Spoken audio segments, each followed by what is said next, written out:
à tous, bienvenue sur Moss Muscular, bienvenue à tous les nouveaux abonnés. J'espère que vous avez tous passé un bon week-end. Pour ma part, ce fut un très chouette week-end, merci de demander. Et donc ce week-end a eu lieu le Texas Pro, une compétition qualificative pour l'Olympia. On a eu ici une compétition de très très haut niveau, j'irais même presque aussi compétitif qu'un Ardo classique. On a eu que des athlètes qui ont fait au moins le top 10 à l'Olympia, pas cette année nécessairement, mais dans les années précédentes, voire même top 4 avec Hunter Labrada. Et donc on va commencer directement avec les classiques physiques. On vous donne ici donc le top 5. En première place donc Jae-hoon Park, classique physique coréen. En deuxième place Robert Timms, donc aussi connu sous le nom de Mister Classique Physique. En troisième place Logan Franklin. Quatrième place Benjamin Zimmerman et en cinquième place Dan Cueva Anderson, qui est un peu une grosse surprise, mais surtout la grosse surprise c'est Jae-hoon Park, donc qui fait la première place. Alors pourquoi je dis grosse surprise? Simplement parce que dans les prédictions pour la compétition, beaucoup de gens voyaient Robert Timms ou Logan Franklin donc faire premier ou deuxième. Et donc ici c'est l'underdog qui vient prendre la victoire, prendre sa première place sur le podium. Pourquoi Logan donc s'est placé troisième? Je pense que la raison pour laquelle Logan s'est placé troisième, c'était dû à un manque de sèche et de quad. Il avait un petit manque au niveau de la condition. Il aurait pu être un chouïa plus sec, surtout de face, au niveau des jambes, ça manquait de découpage, de profondeur et de stries sur le haut du corps. Mais sur classe physique qui a fait deuxième, il a une très belle ligne. Il a le meilleur ratio taille-épaule en classique. Par contre, il a un très gros manque en termes de développement sur les cuisses, surtout sur les vastes externes et les quads qui descendent assez bas, ils sont un petit peu longs. Et vraiment, je pense qu'il arrive à développer un peu plus ces vastes externes sur les quadriceps, ce serait pas mal.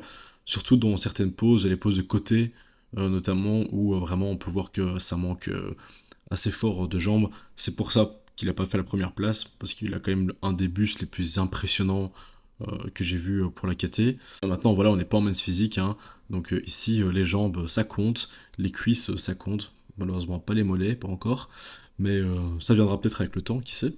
Et donc, le vainqueur de la compétition, Jae-hoon, très complet, extrêmement sec, très symétrique, que ce soit entre le haut du corps et le bas du corps, très équilibré comme athlète.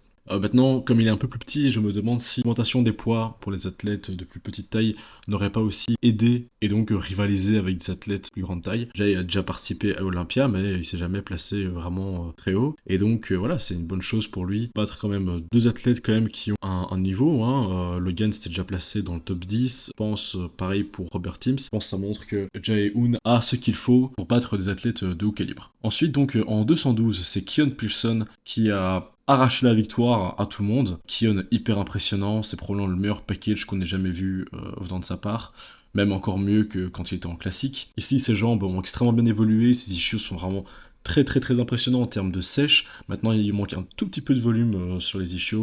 Très beaux quads, des quads bien ronds, enfin le reste de son physique est extrêmement bien rond, des belles courbes. Il a une très belle ligne, une toute petite taille, avec une largeur épaule énorme, une très grosse cage thoracique. Et ce que j'aime beaucoup avec lui, justement, c'est que, alors c'est un peu de détail, mais quand tu regardes la transition entre ses grands dorsaux, sur son double biceps de face, entre son grand dorsal et sa taille, t'as une ligne qui vient du convexe à concave.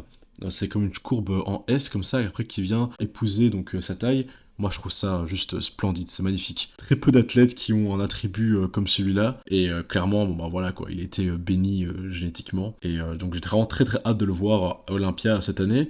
Est-ce qu'il fera peut-être un top 3, ou même peut-être plus, hein, s'il vient avec une bien meilleure condition, peut-être qu'il pourrait battre Sean Clarida. Maintenant, voilà, Sean Clarida, c'est le Giant Killer, c'est celui qui est là avec la plus grande condition, avec la meilleure condition en 212. Donc il faudra vraiment travailler à fond pour arriver à le battre sur la partie sèche. Et alors, beaucoup de gens se posent la question, est-ce que Keon ne passerait pas en open? Je pense pas qu'il va le faire là maintenant tout de suite. Maintenant, dans un de ses posts, il insinuait l'idée de peut-être un jour passer en open. Et donc pour la partie la plus compétitive de la compétition, l'open en bodybuilding. Donc en troisième place, on a eu Carlos Thomas Jr., en deuxième place Hunter Labrada, et en première place donc Andrew Jacked, qui se qualifie donc pour l'Olympia. Pour ceux qui n'ont pas suivi, Hunter est déjà qualifié, mais comme sa qualification était assez proche de cette compétition, il a décidé donc d'enchaîner les deux. J'imagine que maintenant il va se concentrer sur sa prépa pour l'Olympia, et Andrew aussi. Et donc voilà, les deux sont qualifiés à l'Olympia. Donc pour Carlos Thomas Jr., c'était une super performance pour un premier essai.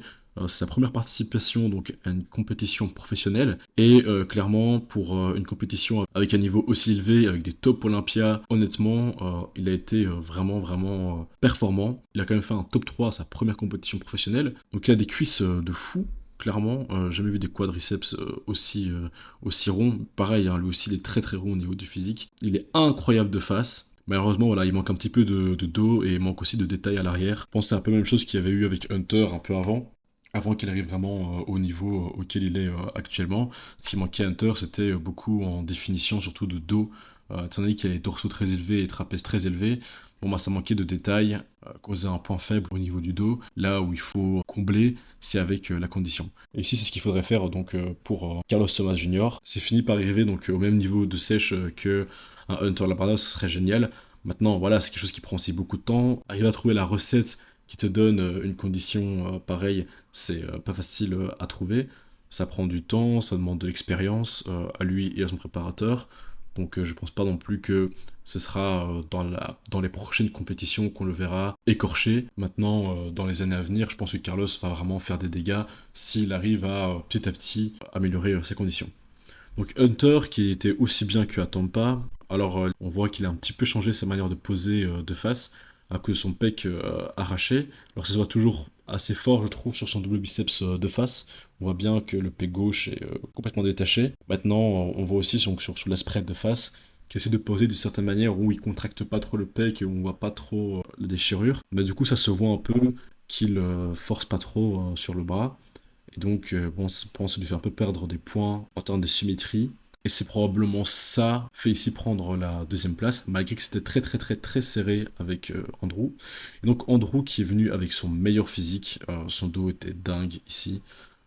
Il est venu avec une super définition et il a encore de la marge pour s'améliorer. C'est ça qui est dingue avec cet athlète, c'est que, étant donné que c'est un longiligne, il en a beaucoup plus grand, il a beaucoup plus de marge donc pour pas simplement perdre du muscle. Et voilà, il est hyper esthétique, il est très plaisant à regarder, il a un physique très différent des autres bodybuilders. Il y a très peu de bodybuilders longilines que l'on voit en open, et donc ça fait un peu du bien de voir des physiques comme celui-là sur la grande scène.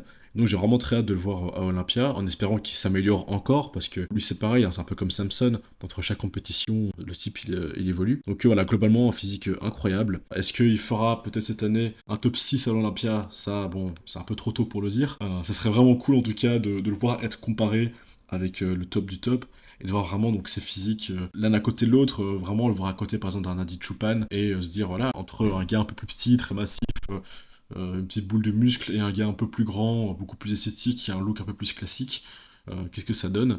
Et clairement, s'il vient avec la condition qu'il a amené ici, voire un peu meilleure, pour moi, il peut très facilement venir et craquer le top 6, voire un petit peu plus haut. Donc voilà, en bref, très chouette compétition.